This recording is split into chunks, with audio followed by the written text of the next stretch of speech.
Compromise निहाती करिया पड़ियो कंप्रोमाइज न कले तमे केबे निश्चित किंतु आगु कोन कंप्रोमाइज करू नथिले मो घर कथा कहूची मो बापा मां को मु जेते बेले देखे बहुत झगड़ा होंती किंतु संध्या बेले पुणी मिस जाई सेटा तो होची अंडरस्टैंडिंग सेटा होची तो बुझाबना सेटा होची प्रेम प्रकृति रे सेटा प्रेम एबेरो प्रेम सब प्रेम न एबे होची कहि जे एबे सेति पई एबेरो प्रेम को नै के कर झगड़ा रुकेबे संपर्क तुटे ना अहंकार तुटे चमत्कार झगड़ा रुकेबे संपर्क तुटे ना अहंकार तुटे शब्द आरंभरू मु लागी गले शब्द आरंभरू मु लागी गले सेठी विच्छेद घटे चमत्कार प्रमानंद बाबू ए लाइन टिके मो पिला को कहि देबी जो माने प्रेम करूछंती निश्चित जो माने प्रेम करूछंती झगड़ा रु केबे संपर्क तुटे ना अहंकार रे तुटे शब्द आरंभरू मु लागी गले सेठी विच्छेद घटे जदी इगो आसी गला 100% ताहले आपण विच्छेद निश्चित निश्चित किंतु गोटे कथा कहै जे आपण एथरे विश्वास करंती कि नै प्रेमानंद बाबू जे जोठी संपर्क को रखिबार अछि टिके नई गले असुविधा नाही किछि असुविधा नाही आ नौ नाहंती बोली अनेक संपर्क भांगी जाउछ निश्चित आज संपर्क रे इगो अछि बोली आपण भाबुचंती कि बहुत इगो अच्छी बोली भांगी जाउछि संपर्क जदी इगो को आमे टिके लेस करदा मो घरे भी अछि हां मु भी भाबुछि मो स्त्री भी मु केतोळे यति रागी जाउछि स्त्री नै जाउछि स्त्री केतोळे रागिले मु भी नहिबा पड़िबो जदी नई माने आमे चलीबनी मु गोटा एथि पई गोटा गीत जे करितिली माने अछि ऑलरेडी अछि जे जदी हमर कम हेई पारुनी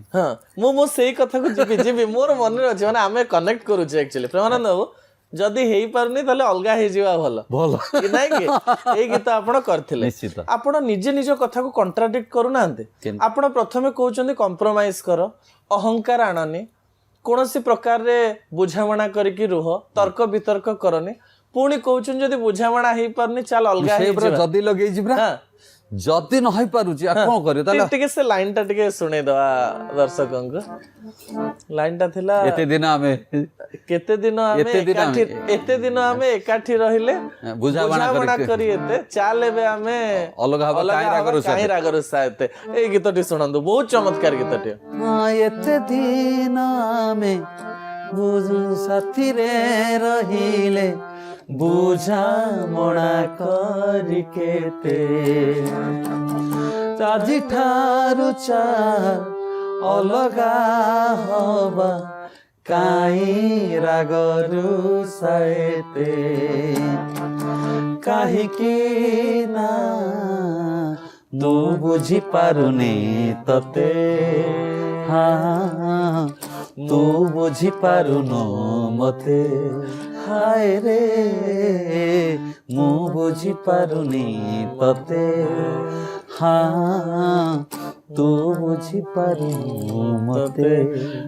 एई कथा के कहि नांती जे एते दिन पर्यंत हम एकाठी रहउतलु प्रेमानंद बाबू आमे आपण गीत सुनि के अलगा हे नै देखो मु अलगा कथा आपण कहिबेनी कि खाली मिसिया कथा मु समाधान पाई कहली माने एते दिन आमे अभिनय कल एते दिन आमे मिछरे अभिनय कले केते चाल आज ठार अलगा हवा काई जुक्ति तर्क एते काहे कि ना मु बुझी पारुनी तते तू बुझी पारुनो मते सेतरे पुणी आ गोटे लाइन अछि जे लोक माने सब देखछन जे आम भीतर सब ठीक ठाक अछि दुनिया जानि जे आम दुहिंकर भारी भलो बुझा पड़ा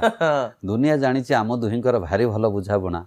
केमिति हमर दिन बितुथिला तते मते थिला ना गोटे घर भितर स्वामी स्त्री संपर्क केमती चले केवल से माने जानि चंते प्रेमानंद बाबू मते थरे थरे जेतरे समाज को मु देखि आमे समाज रो कथा होजे मो मन रे गोटे द्वंद्व आसे मु बाहा हेनी किंतु ए कथा को मो ग्रहण करे जे जदि स्वामी स्त्री प्रेम करूचंती ताले अंधार भितरे गेट बंद करिकिरी कि झगड़ा करूचंती ड्राइंग रूम रे पार्टी करिकिरी प्रेम जदि बेडरूम भितरे हबो ताले झगड़ा भी सेई भितरे रहिबा कथा के मध्यस्थी न आसे कथा आपण भावंती निश्चित निश्चित सेटा रहिबा उचित तेणु आमे आजिकली कौन माने मानसिक स्तर रे एते रुग्ण हो जाइछु जहाल आमे सोशल मीडिया को पळे आसु जे ଆମେ ଆମେ ଦୁର୍ବଳତା ସେଟା ହଉଛି ଆମର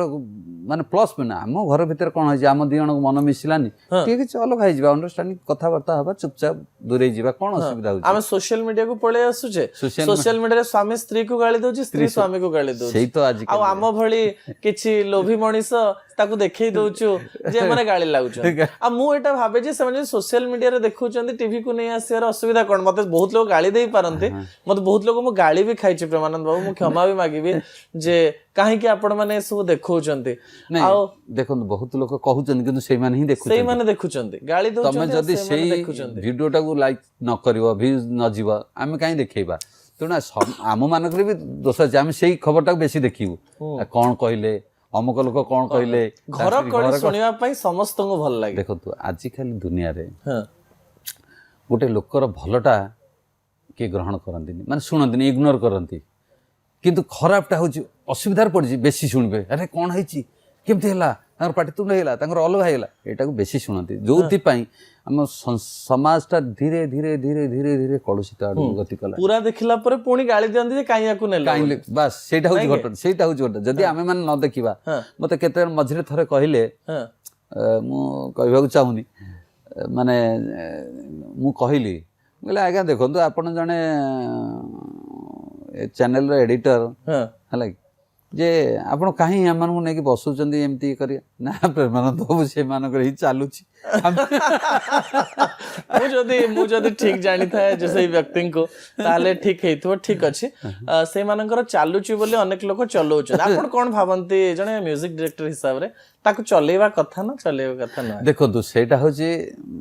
ନିଜ ଉପରେ ଡିପେଣ୍ଡ କରେ। ମତେ ବହୁତ ଆସିଛନ୍ତି ଯେ ଯୋଉ ଟିଭି ସିନେମା 15 ଲକ୍ଷ ଟଙ୍କା ସିନେମା କରିବା ପାଇଁ ମ୍ୟୁଜିକ ଅନ୍ୟମାନେ କରିଛନ୍ତି, ମୁଁ କରିପାରିଲିନି, ମୁଁ ମନା କଲି, ମୁଁ କହିଲି ନାଇଁ ମୁଁ କରିବିନି। ମୁଁ କଲିନି, ମତେ ନା ମୁଁ ଗୀତକୁ ଜଷ୍ଟିସ ଦେଇପାରିବି ନା ଗୀତ ଭଲ ଭାବରେ କରିପାରିବି। ମୁଁ ସବୁବେଳେ କହେ ମୁଁ ପଇସା ପାଏ ନ ପାଏ ମୋ ଗୀତକୁ ମୁଁ ଜଷ୍ଟିସ ଦେବି। ମୋ ଗୀତ ଯାହା ରିକ୍ୱାରମେଣ୍ଟ, ମୁଁ ଗୀତର ଗୋଟେ ଡିଜାଇନ କରିବାକୁ ଚାହିଁବି, ମୁଁ ଗୀତଟାକୁ କେମିତି କରିବାକୁ ଚାହିଁବି। ଟେଲିଫିଲ୍ମ ପାଇଁ ଗୀତ କଲେ କ'ଣ କମ୍ପ୍ରମାଇଜ କରିବାକୁ ପଇସା ବହୁତ କମ ପଡେ, ବହୁତ କମ ପଇସା କମ ମିଳିଲେ କ'ଣ ଆପଣ ଭଲ ଗୀତ କରିପାରିବେ? ମ୍ୟୁଜିସିଆନକୁ ମୁଁ ଦେଇପାରିବିନି। ମୁଁ ଚାହିଁବି ମୋ ଆକୋଷ୍ଟିକ୍ ପ୍ଲେୟାର ଦରକାର, ଏତିକି ରିଦମ୍ ଦରକାର, ଏଇ ଦରକାର, ସେମିତି ନାହିଁ ଭାଇ। ପ୍ରଡକ୍ସନ ମ୍ୟୁଜିକ କିବୋର୍ଡରେ ଯେତିକି କରିଦେବ ସେମିତି କରିଦିଏ, ସେମିତି ଗୀତ ମତେ ଆପଣ ଶୁଣନ୍ତୁ ମୋର ସବୁ ଗୀତ। ପ୍ରେମାନନ୍ଦ ବାବୁ ହଠାତ୍ ଗଜଲ ଭିତରୁ ଗୋଟେ କଣ୍ଟ୍ରୋଭର୍ସିକୁ ଟିକେ ଆସିବେ। ଆପଣ ଯେତେବେଳେ ଗଜଲ ନାଇଟ୍ କରୁଛନ୍ତି ଆଉ ଜାନୁଆରୀ 24ରେ ଗଜଲ ନାଇଟ୍ ଆସିବା ପାଇଁ ଯାଉଛି, ତା ପୂର୍ବରୁ ରିହର୍ସାଲ ଚାଲିଛି, ଆଉ ଆପଣ ସିଟିଂ କରୁଛନ୍ତି, ସିଟିଂ ରେ ଗୀତ ଗାଉଛନ୍ତି ସିଙ୍ଗର ମାନେ ଆଉ ଛାଡୁଛନ୍ତି। ଆପଣଙ୍କର ଗୋଟେ ଫଟୋ ଏବେ ଭାଇରାଲ ହଉଛି, ଆପଣ ବସିଛନ୍ତି, ଆପଣଙ୍କ ପଛପଟେ 5 ଜଣ ସିଙ୍ଗର ବସିଛନ୍ତି, ଆଉ ସେମାନେ ସବୁ ହସୁଛନ୍ତି। ଅନେକ ଲୋକ ତା ଉପରେ ଲେଖିକିରି ଛାଡୁଛନ୍ତି, ଏଇ ସିଙ୍ଗର ମାନେ ଭାବୁଛନ୍ତି ଯେ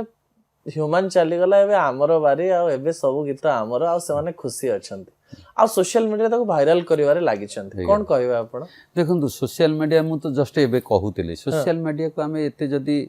ପ୍ରାୟୋରିଟି ଦେବା, କିଏ କ'ଣ କହିଲା, ଏମିତି ଅନେକ କଥା ଆସିବ। ସେମିତି କିଛି ସିଙ୍ଗରଙ୍କ ମନରେ ଆସୁଛି କି? ନାଇଁ ନାଇଁ, ମୁଁ ଯେତିକି ଦେଖିଛି କୌଣସି ସିଙ୍ଗର ଯେ ଆଜି ପର୍ଯ୍ୟନ୍ତ କହିନାହାନ୍ତି